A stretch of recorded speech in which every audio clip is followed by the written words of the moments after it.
La paracha Be'ezrat Hashem qu'on lira ce Shabbat, parachat Toldot.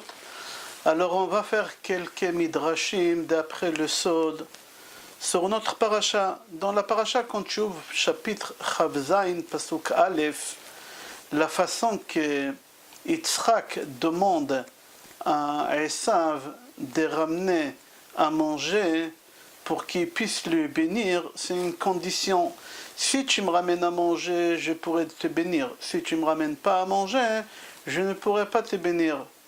C'est bizarre cette façon de parler qu'Yitzhak parle avec Esav. Si de nos jours, chaque rave, avant de donner une bracha à quelqu'un, il va dire d'abord il faut que tu me donnes à manger et après je te fais une bracha, c'est quelque chose qui n'est pas clair. Alors on aimerait comprendre qu'est-ce qu'Yitzhak dit à Esav au moment qu'il lui dit d'abord il faut ramener à manger. De quelle nourriture il parle ici? Est-ce que c'est la pomme qu'il a mangée avec Chava? Et là il veut faire des tikkuns de Chet Adam Arishon. On va essayer de comprendre Be'ezrat Hashem. Rabbeinu Bechaye dit qu'en réalité Yitzhak il a voulu donner à son fils une bracha matérielle. On a dit ça dans le cours d'hier déjà. Il a voulu lui donner une bracha matérielle. Alors puisqu'il a voulu lui donner une bracha qui est gashmit, matérielle, alors il faut ramener quelque chose de matériel. Et c'est pour ça Yitzhak, il lui dit de ramener. Si c'était une bracha spirituelle, il aurait demandé de ramener quelque chose de spirituel. Alors d'ici on apprend que c'est lui qui veut demander une bracha à un rave pour la parnassa. Alors il faut qu'il fasse un don, on appelle ça pidyon. On appelle ça un pidyon. Si c'est pour Shlom Bayit, c'est autre chose. Pour chaque chose qu'on demande à un rav une bracha pour que ça marche, il faut faire quelque chose. Comme ça il dit, Rabbi Tzadok HaKohen, Rivka, elle entend toute cette discussion, qui en réalité Rivka c'est Chava dans l'histoire, on va comprendre tout à l'heure. Elle appelle qui? Elle appelle Yaakov, qui en réalité c'est Adam Arishon. C'est Adam Arishon. Et en réalité, Yitzhak, qui viachol, ça symbolise Akadosh Baruch Hu qui l'a maudit, 10 malédictions la terre, 10 malédictions le serpent, 10 malédictions Adam, 10 malédictions Chava, 9 malédictions la terre, total 39 malédictions, comme les 39 travaux de Shabbat. Alors Akadosh Baruch Hu il a maudit Yitzhak qui viachol, il vient, il donne les 10 brachot, prend les 10 brachot qu'il a donné. V'iten lecha Elokim mita l'shamayim u'mishmanei haaretz. Qui Akadosh Baruch Hu il a maudit, il a dit que la terre elle va donner kotz ve'dardar tatzmiach lecha.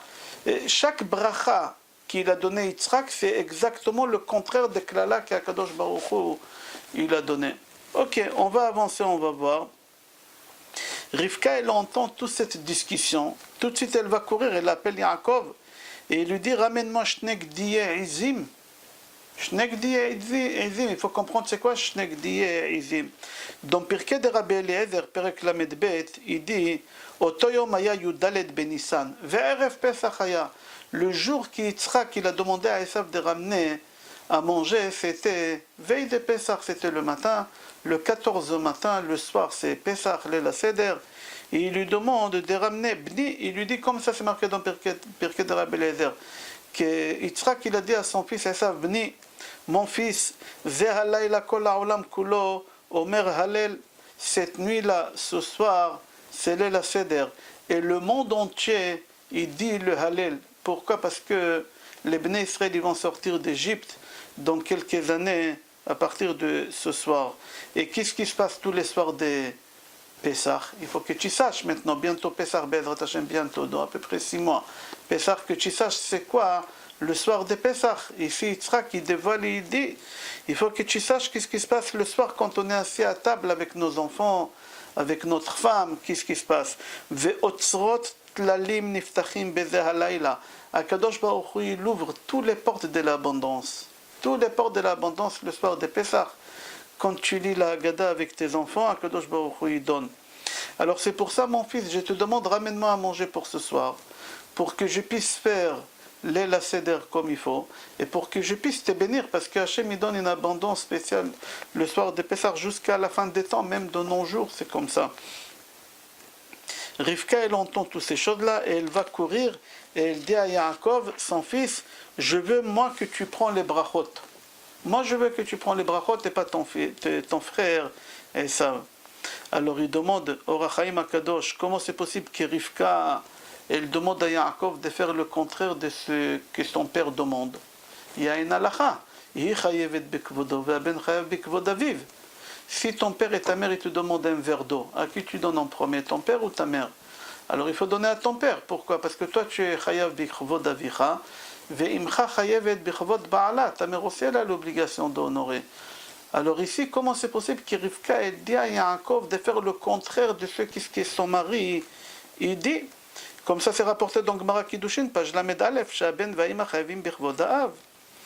Alors Rivka, regarde comment elle dit à Yaakov. Elle lui dit comme ça, Shma bekoli, écoute ma voix, et tu fais qu'est-ce que je te dis. Pourquoi? Parce que là ça devient kiboudorim. Ça devient kiboudorim, moi je t'ordonne. Attends, mais toi tu m'ordonnes kiboudorim, mais mon père aussi il m'a dit de ramener, c'est pas moi qui m'a dit. Il a dit à mon frère, alors c'est-à-dire que je contredis mon père. Toi tu es obligé d'honorer ton mari. Toi, Rivka, tu es obligé d'honorer ton mari. Il faut comprendre comment Rivka, elle peut contredire aussi la Gemara de Kiddushin, page Lamed Aleph. Comment c'est possible une chose pareille? On va avancer à Botaï dans ce midrash-là, de Pirkei de Rabbi Eliezer. Dans la paracha, on voit encore quelque chose. Après, on va faire un résumé de tout ça, Bezrat Hashem. On voit la midat habitachon que Yaakov Avinu il avait. Mais quand même qu'on a midat habitachon, on est obligé de faire le ishtadlut, faire le minimum d'efforts. Chacun est obligé de faire le minimum d'efforts. J'explique. Tu es obligé de faire confiance à Hachem qui va te donner ce qu'il te faut et qui ne te fera pas du mal. Ça c'est le bitachon. Hachem il me donnera tout ce qu'il me faut au moment qu'il faut. Mais quelles choses qui me feront pas du mal? Si c'est quelque chose qui me fera du mal plus tard, Hachem il me le donnera pas. Alors si c'est comme ça, reste à la maison, n'y va pas travailler. Hachem il va te donner tout. La parnassa aussi pour payer les loyers, la scolarité, la nourriture. Non, tu es obligé de faire l'ishtadlut. Tu es obligé de faire l'effort. Et après que tu as fait l'effort, Akadosh Baruch Hu, il te donne. Ah, si Akadosh Baruch Hu, il a décidé, et l'effort que je vais faire, ça ne sert à rien. Et non mo'il, et non morid. Comme ça, il dit, Rabbeinu Bechaya, dans Chovat Alvavot. Alors on dit non, Akadosh Baruch Hu, il veut que tu fasses des efforts. À travers l'effort, Akadosh Baruch Hu, il t'examine est-ce que vraiment tu as le bitachon, oui ou non. Parce que si tu as le bitachon, tu vas gagner ta vie honnêtement. Si tu gagnes ta vie pas honnêtement, c'est-à-dire que tu n'as pas confiance en Akadosh Baruch Hu qui va te donner cette chose. Si tu as confiance en Hachem qui va te donner cette chose, pourquoi tu dois mentir pour vendre une pompe à chaleur? Pourquoi? Pourquoi dire qu'il y a une garantie pendant 10 ans, il n'y a pas garantie pour 24 heures après que tu es parti? C'est-à-dire que tu n'as pas confiance en Hachem. Si c'est de l'argent qui te dû, tu l'auras, sans faire de mensonges. Alors venez, on va voir comment Yaakov Avinu nous enseigne dans notre paracha.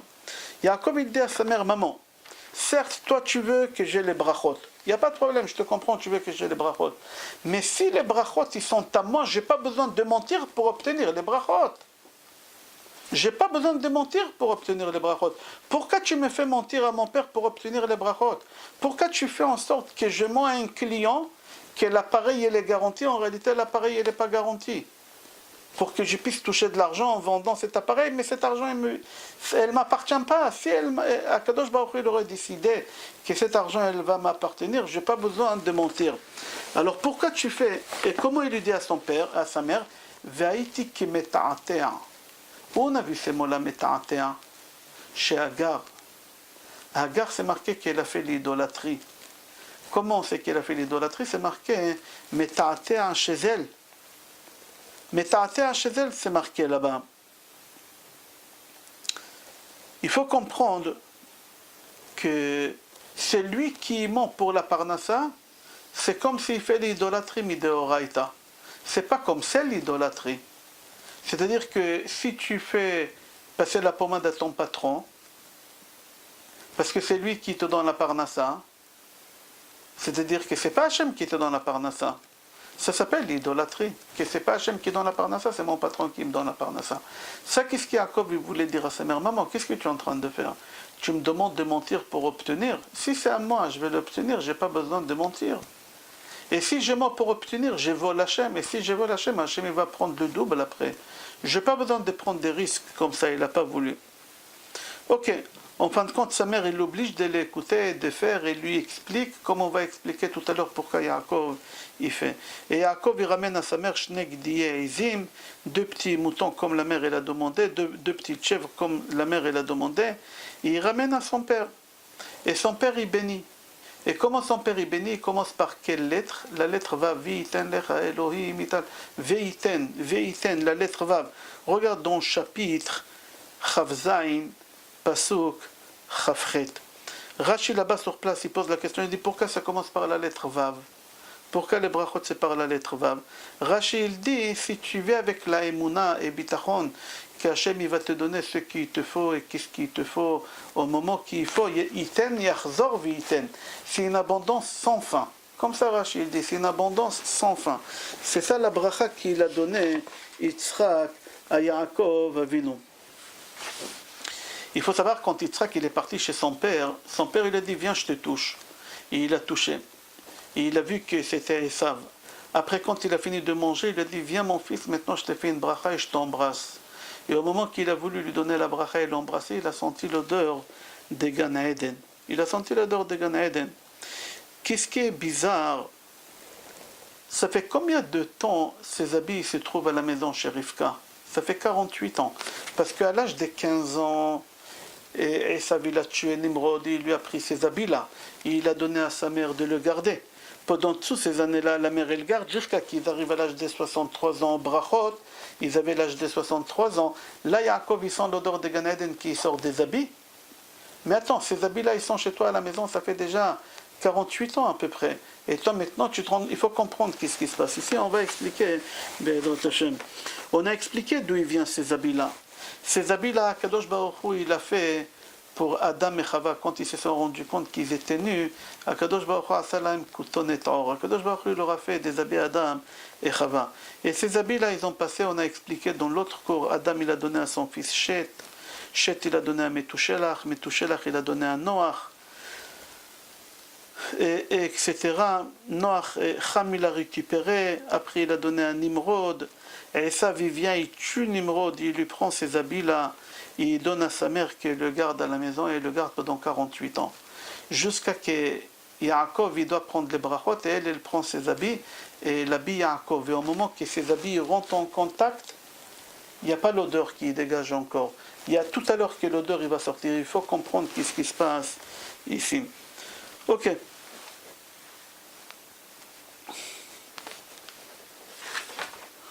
C'est marqué dans le Zohar HaKadosh. Parashat Toldot, page Kuf Mem Ain Gimel 143, Amoud Aleph. Yaakov il est parti chez son père par ruse pour recevoir les brachot. Pourquoi Yaakov il est parti par ruse? Parce que Yaakov il savait qu'il est en train de faire tikkun de Adam Arishon. Yaakov il savait que lui c'est Adam Arishon. Alors Yaakov il dit puisque moi je suis là pour réparer Adam Arishon et le serpent il est venu aussi par ruse à Adam Arishon, il l'a trompé, alors moi je dois venir avec la même ruse et récupérer les brachot. Comme il a menti le serpent à Adam Arishon, moi aussi je dois ici faire un petit mensonge et tromper mon père pour ramener les brachot. Pourquoi? Parce qu'à cause des serpents, Kadosh Baruch Hu, il a ramené les malédictions. Et moi maintenant je dois ramener les brachot qu'Hachem devait donner au lieu de donner les malédictions. Comme ça il dit les Zohar HaKadosh. Et c'est rapporté aussi dans Gemara Baba Batra, page Nunchet Amud Aleph, Shufre de Yaakov men Shufre de Adam Arishon, que le visage de Yaakov c'est le même visage qu'Adam Arishon, c'est comme deux tampons, la Gemara dit. C'est la même chose, il n'y a aucune différence entre les deux tampons. Il dit Yaakov, le visage de Yaakov c'était exactement comme le visage d'Adam Arishon. Pourquoi? Parce qu'Adam Arishon il a fait Shlosha Averot, Gilui Arayot, Shfichut Damim et Avodat Zara. Gilui Arayot, l'idolâtrie, il y a plusieurs avis, il y a Moshe Be, Orlato, il y en a qui disent que le serpent, c'est Gemara Shabbat, Kouf Mem Vav, je crois, le serpent il était avec Ravash et Neymar, Vayashi Ani Vaochal. Il y a qu'un Gilui Arayot, il y a qu'un Gamken Shfichut Damim, il y avait aussi l'assassinat, qu'ils ont ramené la mort au monde. Et il y a Avodat Zara. C'est quoi Avodat Zara? Qu'Adam Arishon et Chava, ils ont cru au serpent qui, quand Akadosh Baruch Hu, il a créé le monde, avant, il avait ici un arbre. Et Akadosh Baruch Hu, il a mangé de cet arbre, il est devenu Dieu. Il leur a dit, vous aussi, vous allez manger des larves, vous allez devenir Dieu, mais Hachem, il est jaloux. Il ne veut pas. Et ils l'ont cru. Ça s'appelle Avodah Zarah, c'est la plus grande idolâtrie au monde qu'ils ont fait. Et Abraham, il est venu, il a réparé Avodah Zarah. Comment? En cassant l'idolâtrie de son père et en annulant toute l'idolâtrie. J'ouvre une petite parenthèse, je ne veux pas trop t'embrouiller. Il y en a qui disent qu'Esav aussi il est venu faire un tikkun. Quand Esav, sa mère elle passait devant l'idolâtrie, il voulait sortir, c'est pas pour faire l'idolâtrie. C'est pour annuler l'idolâtrie, parce qu'il tenait de son grand-père. Esav, il tenait beaucoup de son grand-père. C'est pour ça Esav, il était déçu quand il a entendu que son grand-père il est mort. Quand il a eu 15 ans, Esav, il a tout jeté. Il a dit, comment c'est possible? Quelqu'un comme mon grand-père, Tzadik, qu'il a dévoilé Hachem, il a tout quitté suite au décès de son grand-père qu'il a aimé beaucoup, d'Esav. Il y en a qui disent comme ça, et s'il voulait sortir devant l'idolâtrie, c'est pour faire sortir les gens de cet endroit qui font l'idolâtrie. Je referme la parenthèse. Abraham Avinu, il a annulé l'idolâtrie, il a fait le tikkun d'Adam Arishon. Et Yaakov Avinu, il a fait le tikkun de Giloui Arayot. Giloui Arayot, comme on a dit, mon cher Bebrito, Chava, il était avec le serpent, Vayashi'ani Vayochal, Lashon Nisu'in, Gemara Shabbat Kuf Memvav. Et Yaakov Avinu, la première fois qu'il a eu des pertes de semences, c'est quand il a eu Réhouven. Quand il a eu Réhouven, je crois que c'était à l'âge de 68 ans, la première fois qu'il a eu une sortie des gouttes de son corps. Pourquoi? Parce qu'il était là pour faire le tikkun, et c'est lui qui a fini le tikkun. Yaakov Avinu. Yitzhak, on a sauté Yitzhak, il a fait le tikkun de Shvichut Damim, avec la Akedah.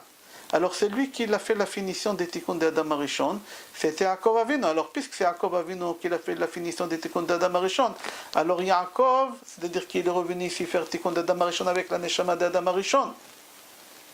Alors c'est pour ça Yaakov il a le même visage qu'Adam Arishon, comme ça il dit le Zohar HaKadosh. Je l'ai à l'intérieur. Kevan sheishlim Yaakov tikkun shloshet hachataim kibel hayofi shel Adam Arishon. Puisque c'est lui qui a fini réparer les 3 péchés, c'est lui qui a reçu la beauté d'Adam Arishon. En réalité, HaKadosh Baruch Hu, il devait bénir Adam Arishon avec 10 brachot, Chava avec 10 brachot, le serpent avec 10 brachot, la terre avec 9 brachot. Puisqu'ils ont fauté, HaKadosh Baruch Hu, il a fait à l'envers. Maintenant, Rivka dit à Yaakov, dans notre paracha, Rivka dit à Yaakov, toi, tu es Adam Arishon. Alors je te demande maintenant d'écouter Shema Bekoli, parce que moi je suis Chava. Et tu m'as écouté, que je t'avais dit d'aller manger de l'arbre de la connaissance et tu as ramené 10 malédictions. Maintenant tu écoutes ma voix et tu fais la réparation de la voix que tu m'as écoutée dans la vie d'avant. Et tu vas chez ton père, que c'est Kivyachol HaKadosh Baruch Hu, ramener les 10 brachot. Il faut que tu ramènes les 10 brachot. C'est marqué dans le livre Yad Yosef que tous les brachot qui Yitzhak il a béni Yaakov, c'est exactement le contraire des klalot qu'Akadosh Baruch Hu il a maudit Adam Arishon. Akadosh Baruch Hu il a dit Adam Arishon mital hashamayim umishmanei haaretz keneged ze hayta harura haadama. Akadosh Baruch Hu il a dit la terre va être maudite. Et Yitzhak il a béni son fils, il a dit que des profondeurs de la terre tu vas faire sortir la richesse, etc. C'est exactement le contraire. Kotz vedardar tatzmiach adama. תצמיח לך כנגד רוב דגן ותירוש. ובזעת אפיך תאכל לחם כנגד יעבדוך עמים, etc. etc. Les 10 brachot, on ne va pas rester dessus. Yaakov et Yitzhak, il est en train de bénir Yaakov. Yaakov, il avait peur d'aller prendre les brachot. Il dit à sa maman, maman, toutes les malédictions qu'Hachem il a maudit, parce qu'il n'avait là-bas un mensonge, le serpent qui l'a menti. Comment je peux recevoir maintenant les brachot avec un mensonge? Papa, il va maudire encore 10 malédictions, il va donner encore pire. Je ne veux pas. Alors Rivka lui dit, comme ça s'est rapporté dans le Zohar HaKadosh, j'ai ramené les références tout à l'heure, qu'on est obligé de se comporter comme le serpent, il s'est comporté par ruse. On est obligé de voler les brachot et de mentir. Une parenthèse, c'est pour ça qu'il y a des gens qui ont l'habitude, comme toute cette histoire, c'était le soir de Pessah, il y a des gens qui ont l'habitude de voler la afikoman, demander aux enfants de voler la afikoman. C'est pour faire un clin d'œil à Yaakov Avinu qu'il a pris les brachot avec ruse, pas parce qu'il était malhonnête, parce qu'il est venu faire le tikkun d'Adam Arishon à travers le serpent qu'il était avec ruse. Mais le rabbi de Lubavitch, lui il n'est pas d'accord avec ça, et j'ai cru entendre qu'il est contre que les enfants volent la ficomane mishum chinuch.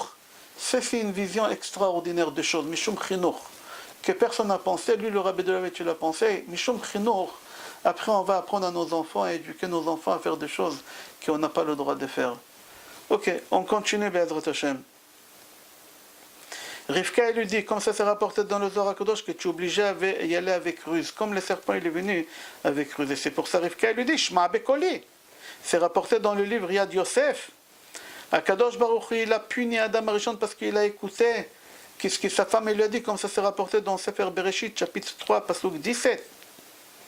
Alors si tu vas maintenant écouter qu'est-ce que je te dis, tu vas réparer qu'est-ce qu'Adam Arishon il a fait. Et c'est pour ça, Yitzhak il dit, Akol Kol Yaakov. Yitzhak, quand il entend la voix de Yaakov, il dit Akol Kol Yaakov. C'est-à-dire maintenant j'entends que la voix d'Adam Arishon, elle est réparée à Kol Kol. C'est répété 2 fois Kol. La première Kol, c'était quand Adam Arishon, il a dit, c'est ma femme, la femme que tu m'as donnée, elle m'a fait faire cette chose. Et là maintenant c'est marqué Kol Yaakov. Deuxième fois, Kol Kol. La voix de Yaakov qu'il a réparé le premier. Kol, et c'est pour ça que je te bénis, mon fils Yaakov. Évidemment, qu'il savait que c'était Yaakov et pas Esav. Maintenant, on va comprendre pourquoi les habits ont dégagé une odeur de Gan Eden, qu'est maintenant. Ça fait des années que les habits se trouvent chez Yaakov, chez Yitzhak à la maison. 48 ans, il était là-bas, on a dit. Et il n'y a pas d'odeur. Maintenant, il y a une odeur. Pourquoi? Parce qu'au moment que Yaakov, il a écouté qu'est-ce que sa mère lui a dit, il a fini le tikkun de Adam Arishon. Alors puisqu'il a fini le tikkun de Adam Arishon, il a récupéré l'odeur de Adam Arishon. Il a récupéré l'odeur et les habits ils ont récupéré l'odeur. C'est-à-dire ça revient au Gan Eden. Encore quelque chose, qu'au moment que Yaakov il reçoit les brachot, il y a 4 personnes là-bas. Il y a Yitzhak le père qui bénit, il y a sa femme Rivka qui elle pousse Yaakov devenir Yaakov le 3e, et le 4e il y a Esav. Yitzhak keneged HaKadosh Baruch Hu shekilel vekaet mevarech. Yitzhak qui viachol, c'est à la place de HaKadosh Baruch Hu qui l'a maudit et maintenant lui il bénit. Rivka c'est keneged Chava, que son mari l'a écouté et maintenant elle dit à Yaakov Shema Bekoli. Maintenant, Yaakov Avinu, Keneged Adam Arishon, Sheshoma à l'école Rivka, dit vrai émet. Maintenant, il écoute ce que sa femme lui dit Rivka, que maintenant, cette fois-ci, c'est la vérité. Et Esav, c'est le serpent. Pourquoi? Parce que Esav, Aya Kofer Bakol. Esav, à 15 ans, il a tout lâché. Il a tout abandonné. Comme le serpent, Aya Kofer Bakol, le serpent. Il a dit qu'avant Kadosh Baruch Hu, il y a un arbre ici, Chazve Shalom. Il dit le Yad Yosef, Avot Akdoshim, ils ont fini le tikkun. Ils ont fini le tikkun. Comme on a expliqué, Avraham Avinu Avodah Zara, Yitzhak Shpichut Damim, pardon, Avraham Avinu Avodah Zara, Yitzhak Avinu Shpichut Damim, et Yaakov Avinu Gilui Arayot. Maintenant, qu'est-ce qu'il nous reste nous aujourd'hui à faire en 2020? On est obligé de continuer ces brachot-là. C'est rapporté dans Gemara, Avodah Zara, page Bet Amud Bet, Ve'en zot el la Torah, shenemar ve'zot la Torah asher sam Moshe.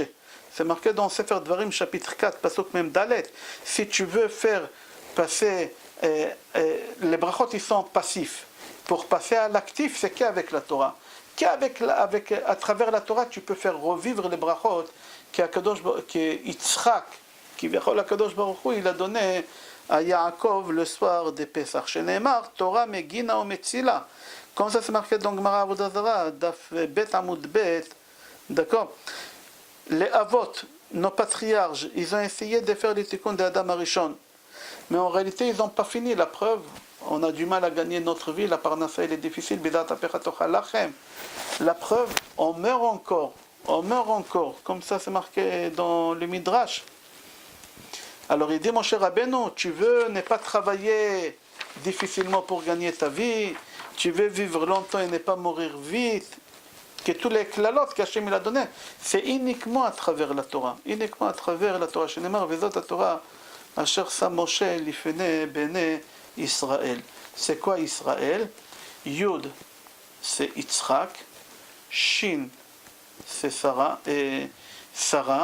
Resh, Rivka, Rachel.